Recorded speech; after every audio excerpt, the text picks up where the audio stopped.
Okay, I'm back with another video today. I got good news and bad news. We'll start off with the bad news. The bad news is we're aerifying next week, Monday, April 1st.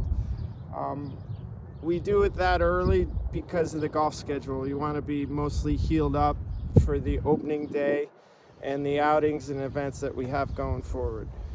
Now to the good news.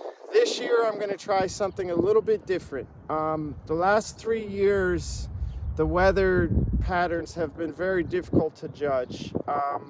What we've noticed the last 3 years is that we had warmer winters, and then for some reason we got cold Aprils. So our spring aerification, our holes weren't healing quick enough, and that all had to do with soil temperatures.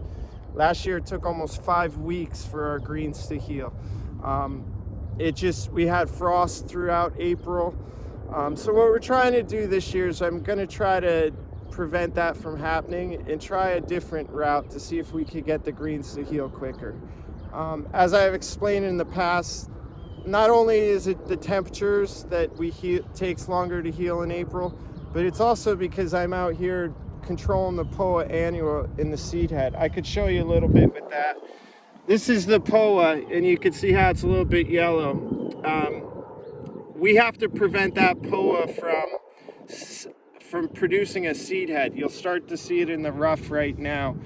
If that produces a seed head, you have a bad ball roll, and the POA is producing so much energy to produce that seed head that it's a little bit weaker in the summer. So what we try to do is throw down a heavy growth regulator to control that POA from producing a seed. We've been really successful the last few years, but when you're throwing down a heavy growth regulator like that, it's also taken a while. It takes a while for the grass to grow out of it, and that prevents us from healing real quick in the spring.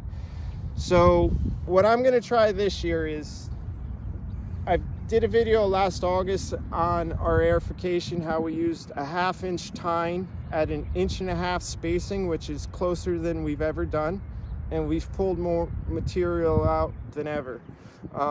As I'm speaking here, I know it might sound like I'm contradicting myself in some aspects, so I apologize for the confusion. I'm just trying to explain this the best way I can.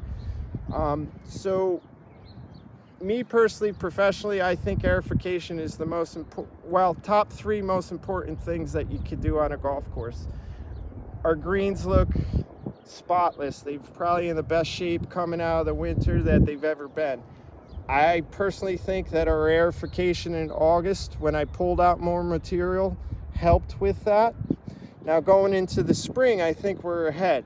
If you look at our greens, our aerification is to control thatch, get the water to infiltrate through the soil better, to firm up the greens, and for compaction. Well, for those of you that don't know, a thatch layer is in between the grass and the soil. When the roots die out, you get a layer of thatch there that if it gets too big, then the greens become very soft and it won't take up fertilizer. Compaction happens. So that's a big part of why we aerify. What I've noticed throughout our greens, because we've had a great aerification process the last 12 years, that we're really caught up on our thatch. We barely have a thatch layer.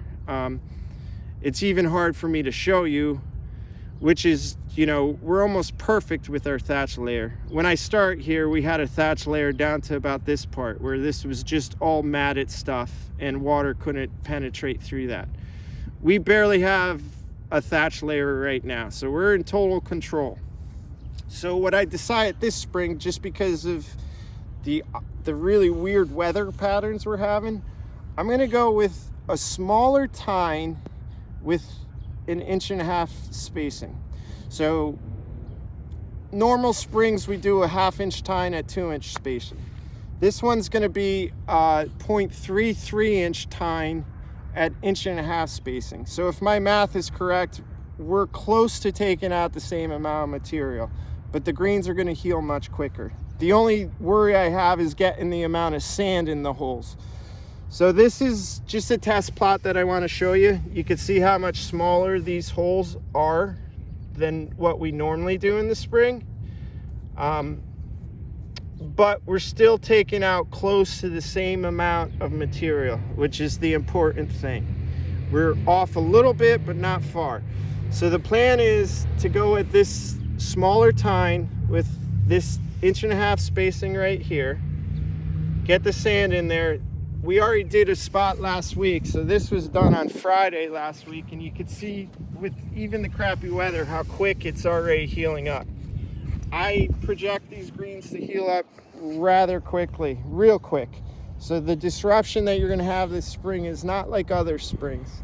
The other thing I am going to do is, after this, to catch up on the amount of organic matter that I want to remove from the greens, in a week or so I'm going to come back with even a smaller tine than the 0.33. This is a really small tine. You can see the size hole it produces there. You really won't even notice us doing it, to be honest with you. When I come back and top dress, we'll roll over it. But to make up for the math for our normal aerification, this little bit of material that we're going to remove in 2 or 3 weeks should get us on track for the same exact amount of organic matter that we normally remove. But we're going to have a much quicker healing time, and it's going to be much less disruptive. This is very new for me. I did a lot of research on it to make sure I'm doing the right thing, because I do think aerification is one of the most important things, like I said. So I wouldn't go into this doing this without me feeling very confident that it's going to work. I will not know if it completely works until I see how the greens perform throughout the summer. And then back in the summer, we're going to go back with our normal size tine, just because the soil temperatures are that warm in the summer. And last summer it took us 8 days to completely heal up. So that's a little bit different there. But I understand golfers' expectations, and nobody likes aerifying. We don't like doing it because of the amount of work that it is, but it is very important. It's a step that we can't skip, but I am willing to try something new this year to see if we can make it easier on the golfers, and hopefully you guys will enjoy the course better, because I know that the weather hasn't been that great the last few weeks and nobody's really been able to play. So me telling you that we're going to aerify is pretty disheartening, but it's going to be a lot less painless this year. And I'm really praying that this works, because it's easier on everybody. I won't know for sure till August, but I'm willing to try it. I feel confident in what we're doing. We might have to top dress a little bit more in the spring to catch up on our sands, but that's something that you guys won't notice either. So we'll see how it goes. It's going to be a quicker process for us also. I think just with, when you don't have to shovel up as much as material as normal, or you do, but it's not as heavy. It's going to be a lot easier and quicker for us also. So we should finish this fairly quick. Their greens will be healed really quick, and they're still going to putt really good after we do this. So hopefully this works out, and I'll keep you all updated on it. Thank you.